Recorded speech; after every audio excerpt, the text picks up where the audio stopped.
So it seems, whilst I'm not upsetting people with my Avatar The Way of Water review, I'm perusing Twitter, and yeah, boy howdy, someone else is upsetting people. James Gunn. This is a pretty quick and I would say egregious rage bait marketing tactic.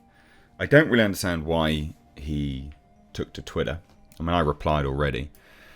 I just couldn't believe this when I saw this. Bear in mind, James Gunn has just taken over, the CEO of DC Studios, right, with him and Peter Safran.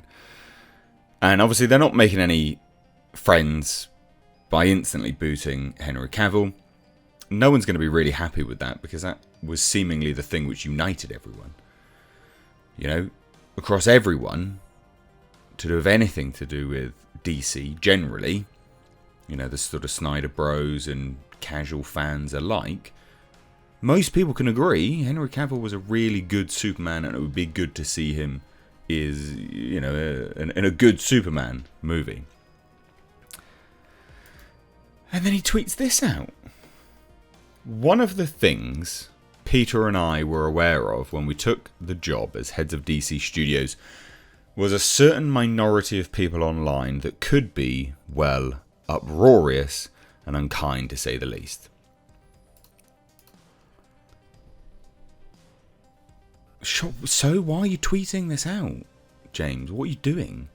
Because he further says in his own tweet thread that it doesn't mean anything to him and he's had worse. This is just rage marketing. It's pathetic. So he goes, our choices for the DCU are based upon what we believe is best for the story and best for the DC characters who have been around for nearly 85 years. Perhaps these choices are great, perhaps not, but they are made with sincere hearts and integrity and always with the story in mind. No one loves to be harassed or called names, but to be frank, we've been through significantly worse. Disrespectful outcry will never, ever affect our actions. You could try listening to some of it as well. Like, let's approach this from a less disingenuous stance, is that there is some valid criticism when people say, it's a bit weird you saying you want to unite everyone, you know, push things forward with DC, and then the first thing you do is remove the individual that united it, most people. That's a valid statement to make. And if you've been through significantly worse, why are you tweeting this out, James, mate? It just reeks of, like, I don't know, sad desperation that you just, you're looking for, I don't know, attention, you know? Like, it's just weird. Now he says, we were aware there would be a period of turbulence when we took this gig, and we knew we would sometimes have to make difficult and not so obvious choices, especially in the wake of the fractious nature of what came before us. But this means little to us in comparison to our jobs as artists and custodians in helping to create a wide and wonderful future for DC. So I just tweeted, why did you even tweet this out? You say yourself it means nothing, you've had worse, etc. You're just looking for attention at this point, but irritating people in the process by also partaking in hate marketing, hate bait, etc.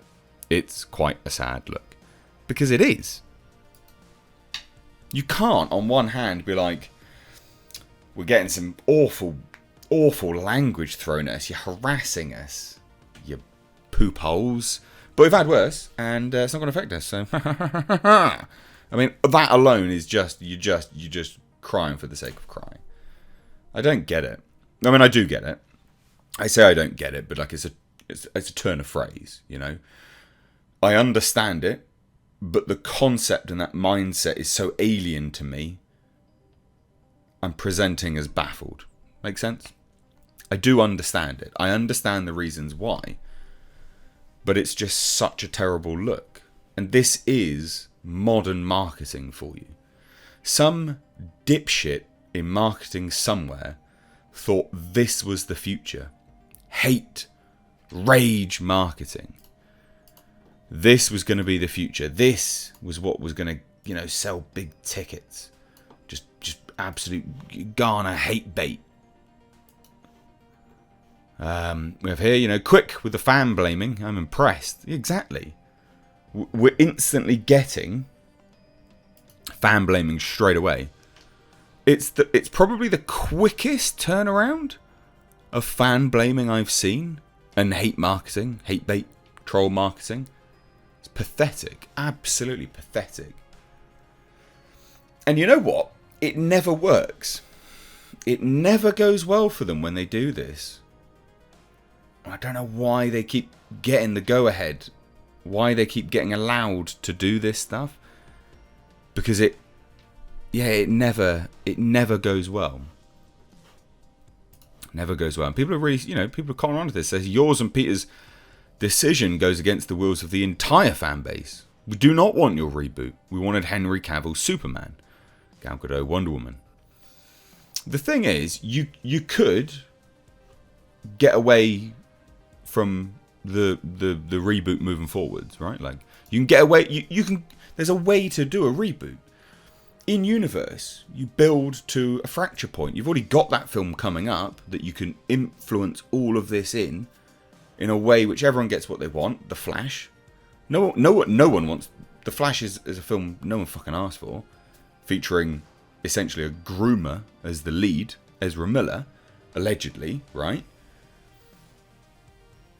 And so you can build to a flashpoint, funny, where Superman comes through the time portal or whatever and is a new Superman. You can do it in a way. But this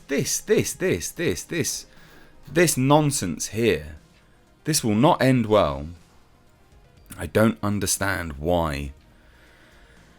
Why they're doing any of this. It is just pathetic. Absolutely pathetic. And like I say, it never goes well. This is the quickest turnaround I have seen of fan blaming in quite a while. Like, I don't think I've seen this turnaround for a really long time. And this won't end well for DC. Because remember, you're irritating everyone anyway. You're now doing fan blaming, and you still don't even have a slate to reveal to curry favour with. So all anyone has to look at now is what's right before us, and it's all currently shit. Weird tactic to take. Really weird tactic.